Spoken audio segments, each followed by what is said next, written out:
Hi, and welcome to the Literary Sipper. I'm Amber Vitti Hill, your host, and today we're going to talk about 3 types of books that make great gifts. It's the first day of Advent, and Hanukkah is next week, and it's just a time to celebrate and give gifts to our friends and family. And I, of course, rely heavily on books, and I also rely heavily on food gifts. I'm just not really into clutter, and I don't consider books clutter. So there we go. And books can be passed on, they can be donated, they can be given to your library, and they can leave your house when you're finished with them and bless somebody else's house. Or not, if you didn't like the book, then maybe don't pass it on to someone you love. But maybe, that's a new kind of book club. I hate this book, and I think you will too. Maybe we'll try that in the new year. But anyway, I wanted to start today with just talking about how important it is to try to shop independent bookstores if possible.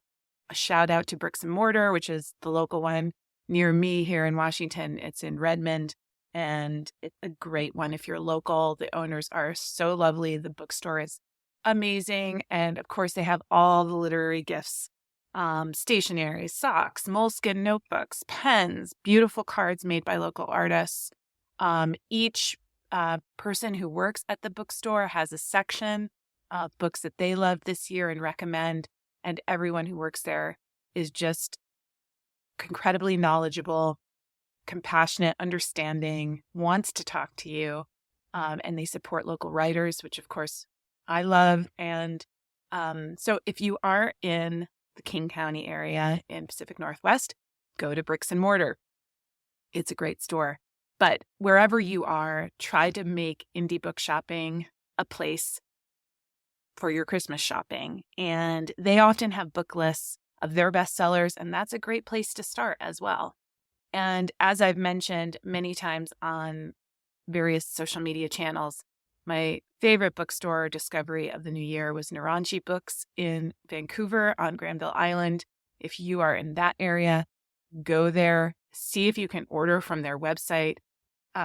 It is the most special, curated bookstore with a multicultural perspective that I have ever seen. And the owner is, again, a wonderful person, very knowledgeable. And the store is like a museum. The books that she selects are just so stunning to look at. I really just want to kind of have a room that looks like that in my house, and then have her come and just decide what books should be in it.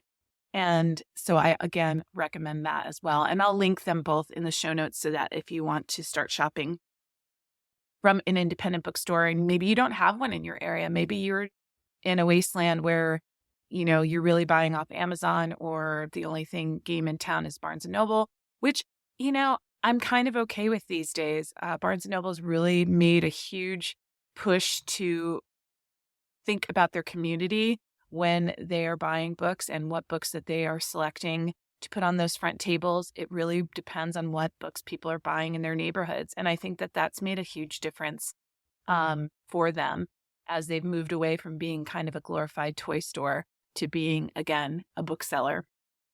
And but of course, I want to support small businesses, and I think most readers do. So getting back to the topic at hand, the first kind of gift book that I recommend is, of course, a beautiful coffee table book. I am a fan of photography. That is one of my medium of choice when it comes to decorating my house. It is the thing that I find myself being inspired by when I sit down and write. There's so many, of course, beautiful coffee table books out there, and depending on the topic of, choice. So if you have someone who's very into modern art, you might find a coffee table book of their favorite artist, or you might find one of their favorite place.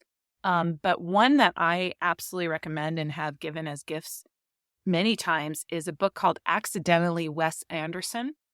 And with the AI filter that's so popular right now, where everybody's turning their lives or other movies into Wes Anderson inspired cinematic scenes, I find this book really, really interesting. So basically, it's also a great follow on Instagram.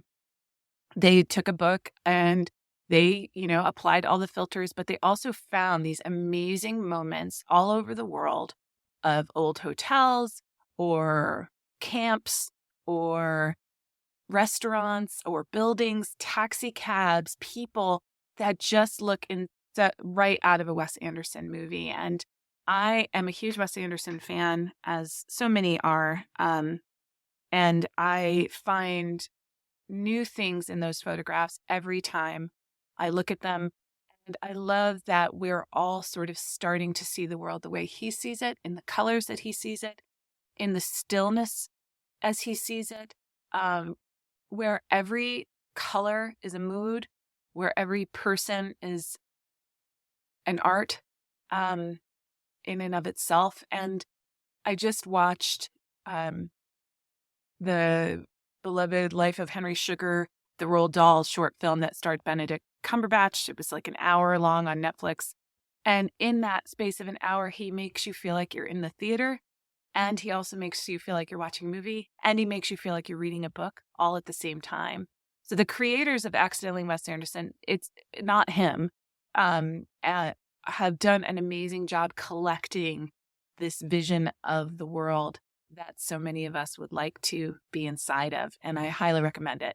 There's also a secondary book that I have called Bad Dads, which is art inspired by Wes Anderson's Bad Dads in all of his movies, like Steve Zissou or Royal Tenenbaum. And that's also a great book. And I highly recommend that as well. But coffee table books in general are also incredibly well written. And I highly suggest you read them as well as look at the beautiful pictures, because you can learn a lot about whatever the topic is. And in a short form medium, and that it doesn't take a long time. You can just pick it up, look at it, put it down again.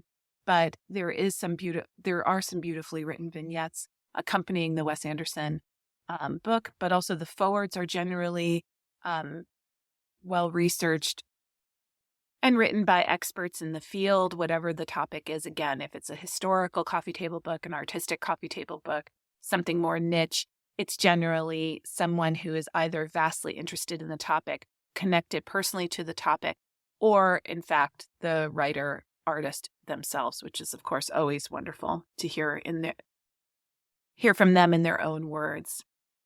The second type of book that I think make great gifts are memoirs of musicians.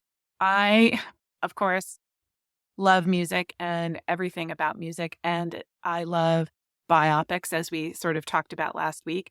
And I think the rock memoir is a wonderful Christmas gift because they're generally fast reading. They're not very long, unless you're talking about Keith Richards' My Life, which I think is like a 400-page tome, but still one of the best books I have read in a long time. I don't know who the ghostwriter was on that book, but that book reads like a Dickensian fairy tale, and I highly recommend it. And if you like audiobooks, it's read by Johnny Depp as sort of Captain Jack in a way, of course, Captain Jack being based on Keith Richards himself, but he does a phenomenal job in reading that book. Anyway, back to the topic. Rock memoirs in general are great depictions of the landscape of a particular scene. So whether that's 90s grunge, whether that's, 60s Woodstock, whether that's Dave Grohl's expansive career in The Storyteller, which just has gotten so many accolades this past year. I think you can't go wrong with a good rock memoir. And I don't even think it matters whether the person likes that musician or not. I think it's just about the scope of a life lived in the arts. That's really interesting. And because rock bands are a modern entity, the books are easily relatable so that people have an understanding of the time and space without having to do much historical backtracking on Wikipedia. Like, wait, what year is this and what's going on? I think that everybody can have a handle on, what it is to be growing up in LA in the 80s, for example, with Flea's new autobiography that he wrote called Acid for the Children. But the two that I'm recommending are Kim Gordon's Girl in the Band and Carrie Brownstein's Hunger Makes the Modern Girl. And I think in terms of gifts for your female friends, just female friends, I shouldn't say that. Anybody would love these books, but especially women who are trying to be artists in the world. They are really, really special visions of what it meant to be sometimes the singular person in a group of men. So going on Lollapalooza and being Kim Gordon, or starting Sleater-Kinney as Carrie Brownstein in Olympia.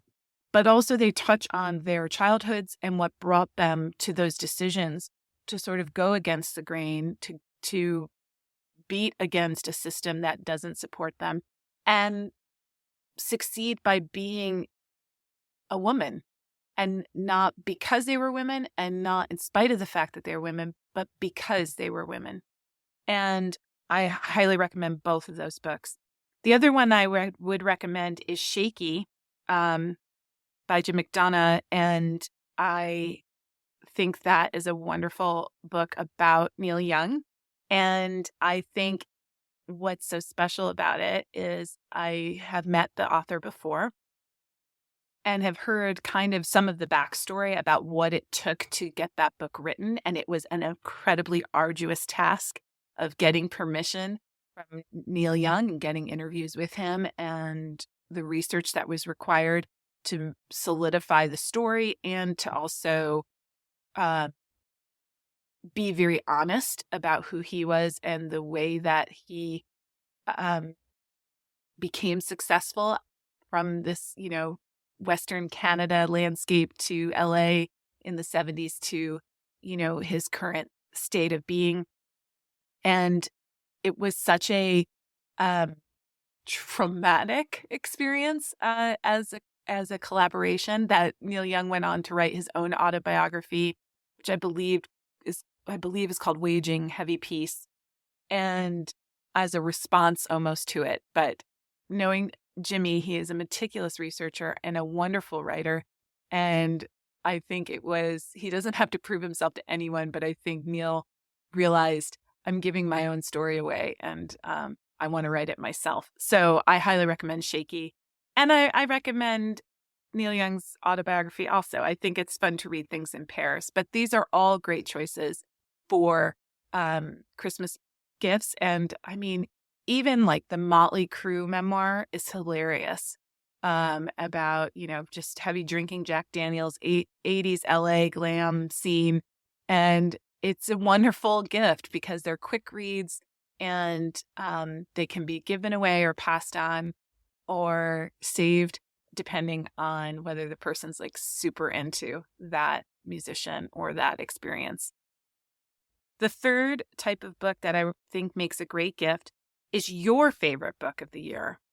So giving away the book that you read, that you would give a 5-star read to, that was on the top of every book list that you would write down or keep journals of, or found yourself talking about constantly or thinking about constantly.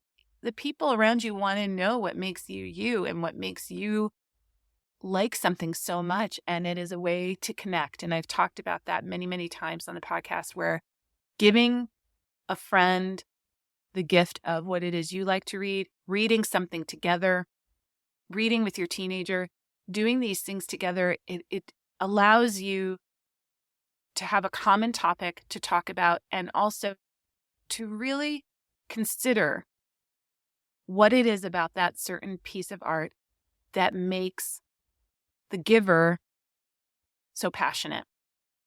So for me, these are some of the 5-star reads I have done. I've read this year that I really find myself talking about a great deal. I'm not sure which one is top on the list. I'm not sure if it's even out of these three, because I'd have to really look at my year as a whole, which we'll do a wrap up of in the new year. But I mean, off the top, it's Tomorrow and Tomorrow and Tomorrow by Gabrielle Zevin. I think that is an amazing book about video gaming, about love, about platonic relationships, about growing up. Demon Copperhead, of course, Barbara Kingsolver's Demon Copperhead. I'm stunned by this book, and talk about Dickensian, of course, David Copperfield in, meth addicted mountain country. And then I just finished The Vanishing Half by Britt Bennett, which I'm also blown away by and have so much to talk about when it comes to that book that I cannot wait for Lori Trombley to read it so that we can talk about it together. It is an amazing book, and there is so much in there to mine. And I really found myself wishing I was in the classroom again so we could get to the bottom of all of it. A really, really stunning book. But again, it's your favorite book of the year, and maybe include a note that says, this is my favorite book, and I can't wait to talk about it with you. And it's such a sweet gift. And again, the thing about books is that they're pretty cost effective. You can find things at half-price book sales, thrift stores, rummage sales, library book sales. It doesn't have to be the most beautiful, stunning hardcover book. It could be your edition of it that you carried around with your notes. And that makes a really special gift as well. And I think that, again, you're giving someone the gift of what it is you find so wonderful about this life, and this reading life in particular. A small honorable mention is to just pick a book you've never read before, again, and read a book with a friend. And for extra credit, have them do the same. So you actually get 2 books. So have them pick a book that you guys have never read before, and you pick a book that you never read before. And now you have 2 books for snuggling up on the couch and drinking your tea. And schedule that phone call too when you write them their note. So don't just say, hey, this is the book we're going to read together, but also say, on February 1st, we are going to have a coffee, wine, tea, sipping, literary sipping kind of night together via Zoom if you're far away, or in person if you're close. And what I wanted to also say before I leave is that revisiting children's books also is a wonderful thing to do around Christmas time. And there are so many out there, and it can be really short books like The Polar Express, and it can be longer, more fantastical books, of course, like the Percy Jackson series. But I think I wanted to leave you with a little reading of a classic, which is Ramona and Her Father by Beverly Cleary. And if you remember, this is a sequel, of course, to all the Ramona series. But in the very first chapter, she's writing her Christmas list. And they have just realized that her father has lost his job. Right now, Christmas is the least of our worries. Mrs. Quimby looked sadder than Ramona had ever seen her look. Taxes are due in November, and we have to buy groceries and make car payments and a lot of other things. Don't we have any money in the bank? Asked Beezus. Not much, admitted Mrs. Quimby, but your father was given 2 weeks' pay. Ramona looked at the list she had begun so happily and wondered how much the presents she had listed would cost. Too much, she knew. Mice were free if you knew the right person, the owner of a mother mouse, so she might get some mice. Slowly, Ramona crossed out guinea pig and the other presents she had listed. As she made black lines through each item, she thought about her family. She did not want her father to be worried, her mother sad, or her sister cross. She wanted her whole family, including Picky Picky the cat, to be happy. Ramona studied her crayons, chose a pinky red one because it seemed the happiest color, and printed one more item on her Christmas list to make up for all she had crossed out. One happy family. Beside the words she drew 4 smiling faces, and beside them the face of a yellow cat, also smiling. So remember, this Christmas season, whatever it is, whatever you give, it's about you and the happiness you share with friends. So keep reading, friends. I'll talk to you next week. Thanks for listening to The Literary Sipper. I hope you enjoyed this episode and learned something new. If you did, please subscribe and leave a rating and review if you're feeling especially generous. Until next time, keep reading, keep writing, and keep putting your voice in the world. It's waiting for you.